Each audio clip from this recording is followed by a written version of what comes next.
Hello বন্ধুরা, আজকে আমি তোমাদের সাথে ক্লাস 10-এর জৈব রসায়ন নামক চ্যাপ্টারটা আলোচনা করব। প্রথমেই আমরা হিস্ট্রিটা দেখে নেব। 1675 খ্রিস্টাব্দে কী হয়, বিজ্ঞানী লেমেরি প্রকৃতিজাত পদার্থকে 3টি ভাগে ভাগ করেন। আমি যদি লিখে দিই তোমাদের, প্রকৃতিজাত পদার্থকে 3টি ভাগে ভাগ করেন। 1 নম্বর হচ্ছে যে প্রাণীজ, 2 নম্বর হচ্ছে যে উদ্ভিজ্জ এবং 3 নম্বর হচ্ছে যে খনিজ। কিন্তু পরবর্তীকালে আমরা দেখতে পাই যে প্রাণীজ এবং উদ্ভিজ্জ থেকে অনেক পদার্থ যেগুলো আমরা পাচ্ছি সেগুলো কি হচ্ছে, একই রকম পদার্থ পাচ্ছি। যার মানে আমরা বলতে পারি যে প্রাণীজ এবং উদ্ভিজ্জকে ফার্দার আলাদা আলাদা ক্যাটাগরাইজ না করে আমরা একটা ক্যাটাগরিতেও রাখতে পারি, এবং সেই জন্যই ফার্দার ক্লাসিফিকেশন করা হয়। এবং তখন প্রকৃতিজাত পদার্থকে 2 ভাগে ভাগ করা হয়। একটা হচ্ছে যে অর্গানিক কম্পাউন্ড বা জৈব যৌগ, আরেকটা হচ্ছে যে ইনঅর্গানিক কম্পাউন্ড বা অজৈব যৌগ। আমি তোমাদের জন্য লিখে দিই, ফার্দার যখন ক্লাসিফাই করা হয় তখন প্রকৃতিজাত পদার্থকে 2টো ভাগে ভাগ করা যায়। 1 নম্বর হচ্ছে যে জৈব যৌগ বা অর্গানিক কম্পাউন্ড, আর 2 নম্বর হচ্ছে যে অজৈব যৌগ বা ইনঅর্গানিক কম্পাউন্ড। জৈব যৌগের একটা উদাহরণ তোমাদের বলি, সেটা হচ্ছে যে গ্লুকোজ, যার সংকেত হচ্ছে যে C6H12O6। আর ইনঅর্গানিক একটা হচ্ছে যে খাদ্য লবণ বা NaCl। এরপর কি হয়, 1784 সালে কি হয় যে বিজ্ঞানী ল্যাভয়েসিয়র কি বলেন, তিনি তার পরীক্ষা নিরীক্ষা থেকে বলেন যে জৈব যৌগ বা অর্গানিক কম্পাউন্ডের মূল উপাদান হচ্ছে যে কার্বন।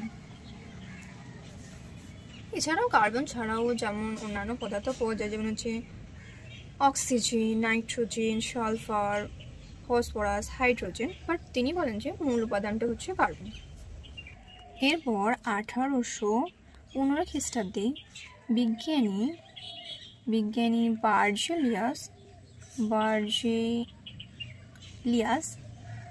বার্জেলিয়াস একটি তত্ত্ব দিন, যার নাম হচ্ছে যে প্রাণ শক্তির তত্ত্ব, যার ইংলিশ নাম হচ্ছে যে ভাইটাল ফোর্স থিওরি। ইংলিশ নামগুলো আমাদের জেনে রাখা দরকার। তো কি এই তত্ত্বে বলা হয়? এই তত্ত্বে বলা হয় যে উদ্ভিদ এবং প্রাণীর উপস্থিত, মানে প্রাণীদেহে উপস্থিত যে প্রাণ শক্তি, তার থেকে আমরা অর্গানিক কম্পাউন্ডকে বা জৈব যৌগকে মানে প্রস্তুত করতে পারবো পরীক্ষাগারে। তাছাড়া আমরা প্রস্তুত করতে পারবো না অর্গানিক কম্পাউন্ড। কিন্তু তার এই যে থিওরি, এটা ভুল প্রমাণিত হয়। কে ভুল প্রমাণিত করেন? বিজ্ঞানী ভোলার প্রথম কি করেন, অ্যামোনিয়াম সায়ানাইড। আমরা জানি অ্যামোনিয়াম সায়ানাইড হচ্ছে একটা অজৈব পদার্থ। তো এই অ্যামোনিয়াম সায়ানাইড থেকে ইউরিয়া প্রস্তুত করেন, অর্থাৎ জৈব যৌগ প্রস্তুত করেন। তো এই ইউরিয়াটাই হচ্ছে যে প্রথম জৈব যৌগ।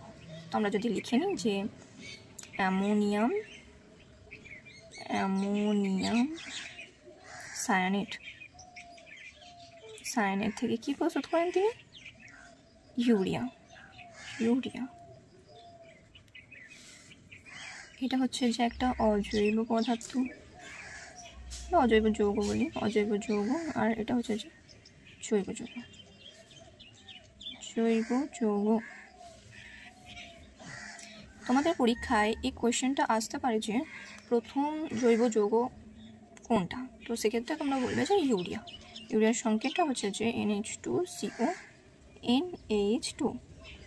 আর অ্যামোনিয়াম সায়ানাইডের হচ্ছে যে NH4CNO। তো তোমরা অবশ্যই এটা বুঝতে পারলে। আমি এটা লিখে দিই যে এটা হচ্ছে যে প্রথম জৈব যৌগ। এটা পরীক্ষায় কোয়েশ্চেন আসতে পারে। হ্যাঁ, এবং আমি প্রথমেই বলেছিলাম যে অ্যামোনিয়াম সায়ানাইড থেকে যে ইউরিয়াটা যে বিজ্ঞানী এটা আবিষ্কার করেন সেটা হচ্ছে বিজ্ঞানী ফোলার। তোমরা এই নামটাও লিখে নাও, বিজ্ঞানী ফোলার। এছাড়াও পরবর্তীকালে 1845 খ্রিস্টাব্দে যেমন বিজ্ঞানী কোলবে কী করেন, তিনি অ্যাসিটিক অ্যাসিড প্রস্তুত করেন। অ্যাসিটিক অ্যাসিড প্রস্তুত করেন, এর সংকেত হচ্ছে যে CH3COOH।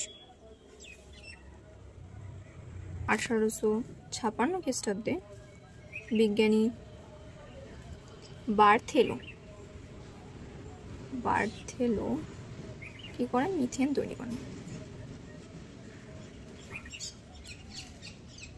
সেটা জানা হয়ে গেল।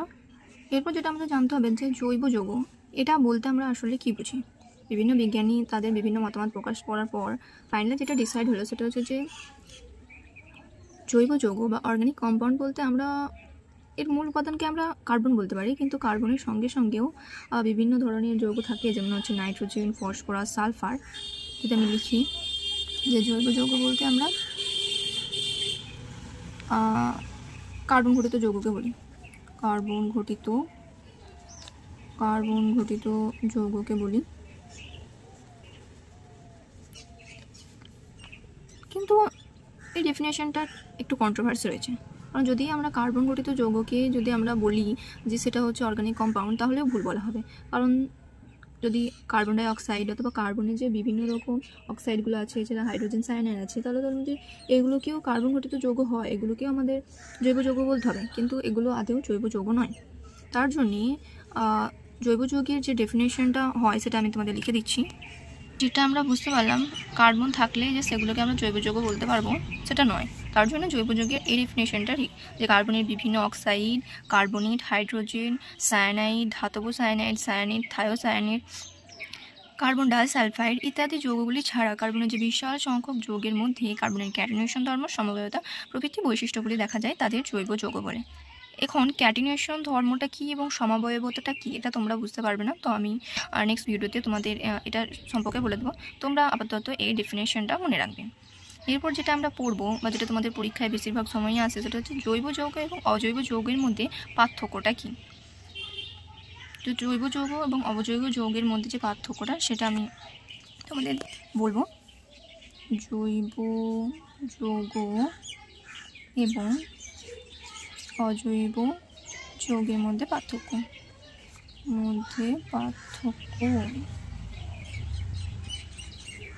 জৈব যৌগ মানেই হচ্ছে যে জৈব যৌগে কার্বন থাকবে। তার জন্য আমরা লিখতে পারি প্রথম পয়েন্ট যে জৈব যৌগ মানে কার্বন পরমাণু থাকবে। অজৈব যৌগের ক্ষেত্রে কার্বন পরমাণু থাকতেও পারে আবার নাও থাকতে পারে। কী লিখব, কার্বন পরমাণু থাকতেও পারে আবার নাও থাকতে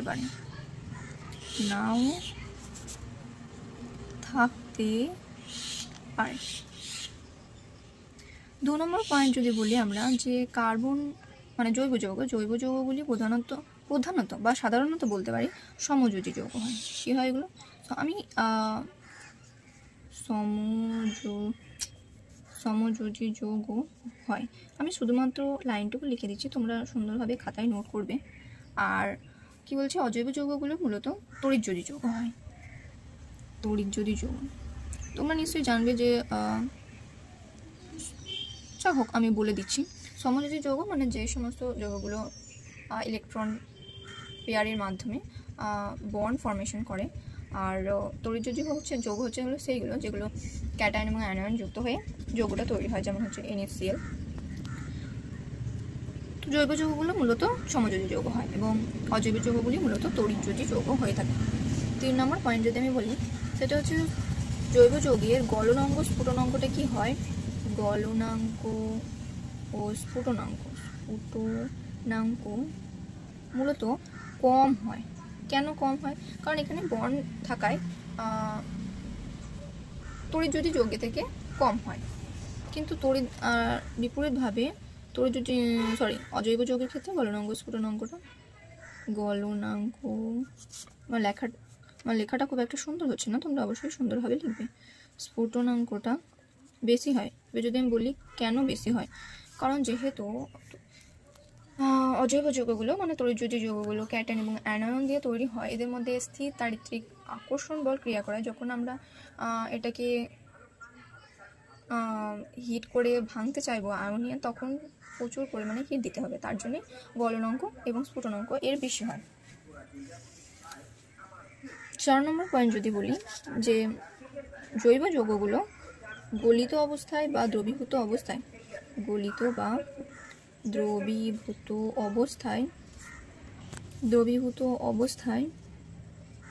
তড়িৎ পরিবহন করে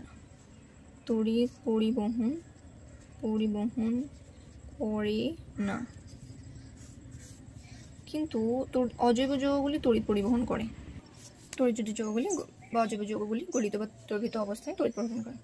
কেন তড়িৎ পরিবহন করে সেটা যদি আমরা জানতে চাই, তাহলে যেহেতু তড়িৎ পরিবহনের জন্য আমাদের ক্যাটায়ন এবং অ্যানায়ন দরকার হয়, এবং অজৈব যৌগগুলি দ্রবীভূত অবস্থায় গলিত অবস্থায় ক্যাটায়ন এবং অ্যানায়নে ভেঙে যাওয়ায় এগুলো তড়িৎ পরিবহন করতে পারে।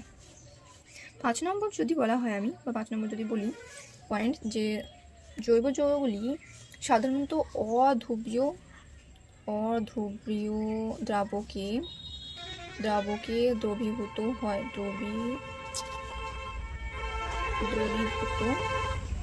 হয়। অধ্রুবীয় দ্রাবকে যদি উদাহরণ বলা হয় তাহলে বলতে বেনজিন ইথার বলতে পারি, এবং ধ্রুবীয় দ্রাবকে এরা দ্রবীভূত হয় না। আর অজৈব যৌগগুলি ধ্রুবীয় দ্রাবক, যেমন হচ্ছে ধ্রুবীয় দ্রাবক